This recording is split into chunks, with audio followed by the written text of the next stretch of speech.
There we go. Nice, perfect fit there. So, yeah, I have the needle wrapped with electrical tape and then the brand marked. So I make this fit for essentially all needles except for industrial strength. And the reason for that, it's not that I have anything against industrial strength. It's just that they make their needles with double the thickness on the actual wall of the tubing. And that makes it to where I have to machine the shoulder thinner. And then it makes it weaker, and then it makes the taper steeper and less like gentle whenever you're throwing the hook. And also, it is a minority of suspension practitioners who are using industrial strength needles. So I had to eliminate them just for uniformity.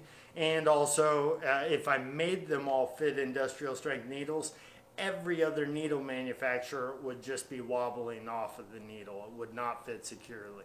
So I'm going with the masses on this. If you want needles or pens that specifically work with industrial strength needles, I do make them by request, but you are 100% limited to industrial strength needles. If you run out or industrial strength is out of stock, you're out of luck. You can't throw the hook. So keep that in mind if you are extremely brand loyal to industrial strength. I get it. I used to be a body piercer. I realized the difference in quality between certain needle manufacturers. But this is the way it kind of has to go. And I realize with industrial strength, people are like, it does less damage to the tissue. It's a cleaner hole. But ultimately, after we make this hole, we're sticking a hook in there and we're picking someone up in the air. So the damage done to that hole is kind of going to be done. So I really don't see using industrial strength needles critical. But again, I'm not trying to tell anyone how to suspend. If that's the way you do things, keep doing them that way. Just keep in mind that the needles will have to be machined specific to industrial strength needles if you choose to go that route. Okay, so obviously you saw me just machine the tapered end. Now what I have to do is cut the threads on the backside so that they screw into the opposing frame. Hence the name Threadlock for the hook. This was the first hook that was designed to allow the whole hook to actually connect with threads rather than having 5 loose pieces. So anyway, this was a big step forward, but it requires unbelievable precision. That's why CNC is the only practical way to manufacture this stuff. I mean, doing it manually, you're going to have variance. You're going to have parts that rattle. The bending process is pretty much the only manual forming process. There's lots of deburring and polishing and anodizing and things like that. But even with all of this really precise machining, the bends have to be precise and perfect, otherwise the hook doesn't work right.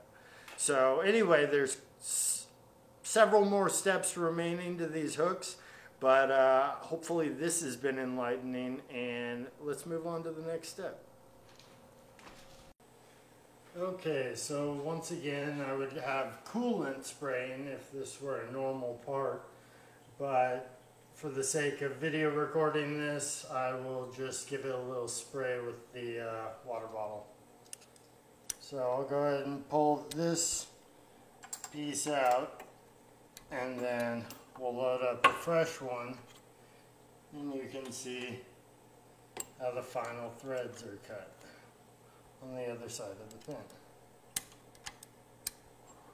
Now the threads have to be cut by CNC. They can't be done with a die or else it won't be able to stop at a very precise point.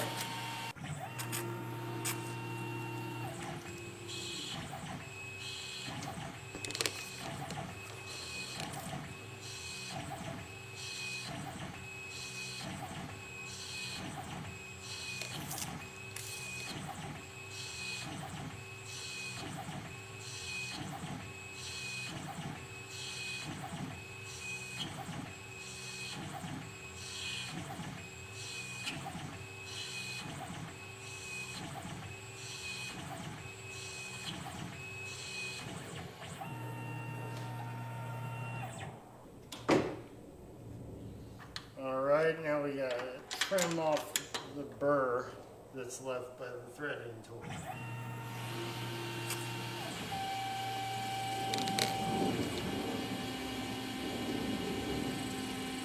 Just a very light pass, skimming it off.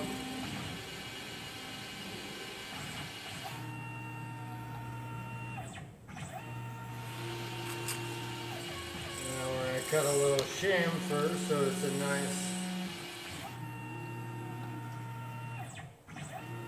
clean edge, and then a final facing operation.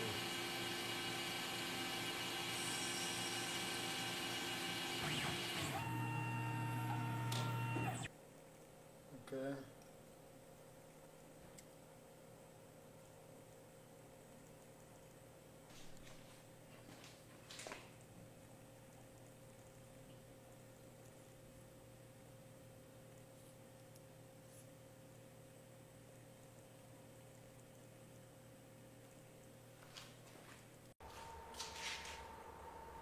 Okay, so we have now made the pin.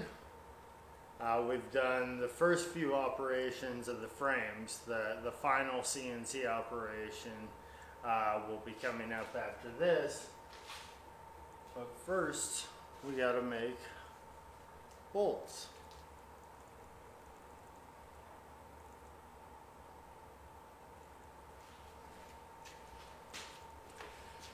Which we make just out of rods of titanium.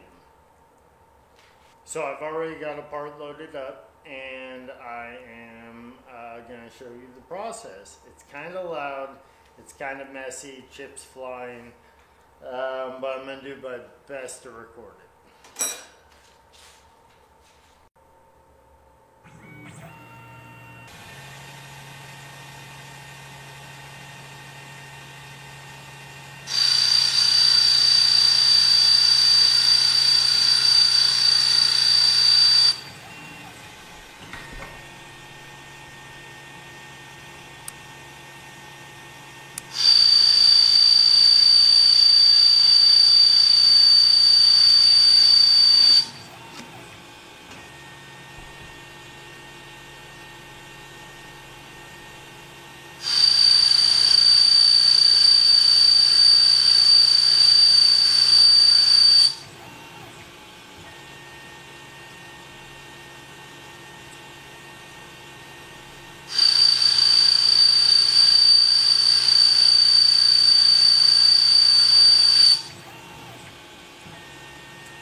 Cut the threads.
So I took about a week off. It's been kind of a little bit of a crazy time since I started this batch, so it's taken a lot longer than I wanted, but we are now on to the second operation of making the bolts.